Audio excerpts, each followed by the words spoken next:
Le talent, c'est l'audace que les autres n'ont pas. Cette réflexion colle parfaitement au portrait du jour puisque la personnalité abordée ici n'en manquait absolument pas. J'imagine que vous êtes déjà au courant, mais il y a une semaine, malheureusement, nous apprenions la disparition d'un créateur de génie, le seul et unique Thierry Mugler. C'est une profonde tristesse pour le monde de la mode, mais pas seulement. Mugler, c'était avant tout un touche-à-tout, un artiste multicasquette qui excellait dans de nombreux autres domaines comme la photographie, la danse ou encore la mise en scène. Et si on revenait un peu en arrière à la découverte de la folle vie de cet homme, justement connu pour être l'un des créateurs les plus audacieux de son temps.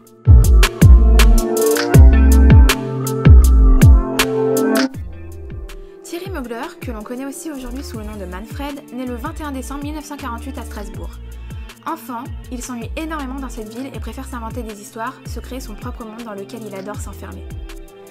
À 9 ans, il commence par prendre des cours de danse classique, et on imagine très bien qu'à cette époque, pour un garçon malheureusement, prendre des cours de danse ne devait pas forcément être très bien vu. Mais Mugler persévère et entre même à l'âge de 14 ans au ballet de l'Opéra du Rhin.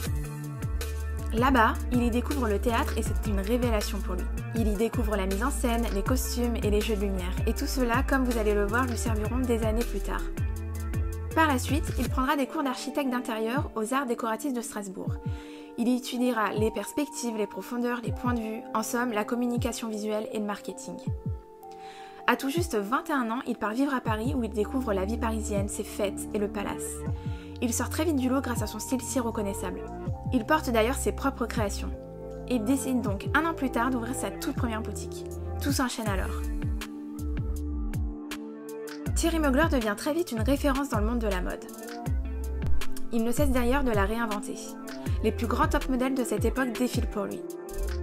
Son style hyper féminin, à la fois chic et choc, très structuré, souvent sculptural et très reconnaissable et va complètement à l'encontre du mouvement hippie et très fleuri que l'on pouvait retrouver notamment à la fin des années 70 ou même pendant les années 80.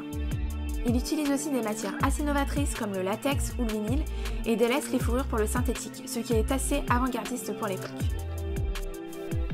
Artiste multifacette, il est à la fois danseur, styliste, designer, photographe, metteur en scène. Il délaisse d'ailleurs le prêt-à-porter en 2002 pour se consacrer à son premier amour, le spectacle. Juste pour vous prévenir, si vous souhaitez voir les créations de Mugler et que vous êtes aux alentours de Paris, je vous conseille vivement l'exposition du musée des arts décoratifs qui revient sur sa carrière dans la mode. On entre littéralement dans le monde spectaculaire de Mugler. Mugler, c'est le genre d'artiste à s'inspirer de tout ce qui l'entoure, même parfois les choses les plus what the fuck. Ça en dit long sur son génie. Insectes, monde de la robotique, automobile, aérodynamique, futurisme, toutes ces matières à créer les plus beaux looks possibles. Ces costumes ressemblent même parfois carrément à des costumes de super-héroïnes. Et dans un sens, en créant ce genre de vêtements, Mugler souhaitait absolument créer une armure, rendre les gens plus forts qu'ils ne le sont réellement. Le créateur aime aussi les looks de femme fatale, de glamazone qui mettent en valeur les courbes. Concernant ses défilés de mode, Mugler souhaitait absolument tout gérer de A à Z, comme pour une pièce de théâtre. Et même les modèles, lorsque l'on regarde les vidéos de ses catwalks, on voit qu'elles s'éclatent à fond. Ah, et puis, comment parler de Thierry Mugler sans parler du parfum emblématique de la maison?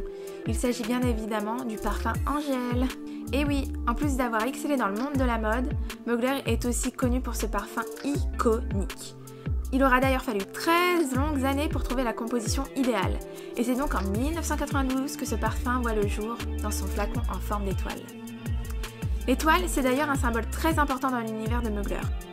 Il a souvent raconté que plus jeune, il passait souvent la nuit dehors sur des pans publics à regarder les étoiles et qu'il y en avait toujours une dans les tons bleutés qui brillaient plus que les autres. Cette étoile, elle l'a hanté et suivi toute sa vie. On la retrouve d'ailleurs très souvent dans ses créations comme un symbole, un emblème même. Il y a autre chose aussi qui passionne énormément notre cher Thierry Mugler, c'est la photographie. Pour ses campagnes, il a collaboré avec les meilleurs photographes qui soient, notamment avec Guy Bourdin ou Helmut Newton. Newton, pour moi, c'est juste le best dans son domaine.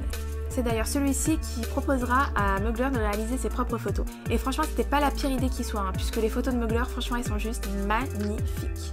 Mugler a un style très particulier quand il est question de photographie.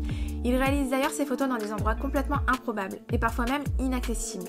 Il joue avec les proportions et franchement, ça rend juste sublime. En 2002, il dit officiellement au revoir au monde de la mode pour se consacrer à d'autres projets comme la création de costumes pour le théâtre, ou encore pour la mise en scène de gros spectacles dignes de Las Vegas. En soi, ça me paraît ultra logique quand on voit certaines de ses collections qui sont juste dignes de films ou de spectacles. Le spectacle a d'ailleurs été son premier amour, donc là, c'était un peu un retour aux sources pour lui. Thierry Mugler a clairement révolutionné le monde de la mode, et cela plus d'une fois. À son apogée dans les années 80-90, il a aussi motivé des créateurs comme Asdin Alaya à créer sa propre marque. Il a su collaborer avec les meilleurs de son temps comme Guy Bourdin ou Helmut Newton, mais aussi avec des super modèles de l'époque, Eva Herzigova, Linda Evangelista ou encore Tyra Banks. Son style est reconnaissable entre mille. Énormément de ses créations sont devenues iconiques, comme par exemple la chimère ou encore le clip Too Funky de George Michael, et bien sûr le fameux parfum Angèle. Aujourd'hui, une page se tourne. Mugler se retrouve sans doute au milieu de ces étoiles qu'il admirait tant. J'imagine qu'il brille lui aussi plus fort que les autres afin d'inspirer les prochaines générations de créateurs. La brève histoire de Thierry Mugler se termine donc ici. N'hésitez pas à liker la vidéo, à vous abonner à la chaîne et à activer la cloche de notification, ce serait grave trop sympa. Et n'hésitez pas à me rejoindre sur Instagram aussi où je suis super active. Donc je vous dis à très vite, ici ou ailleurs.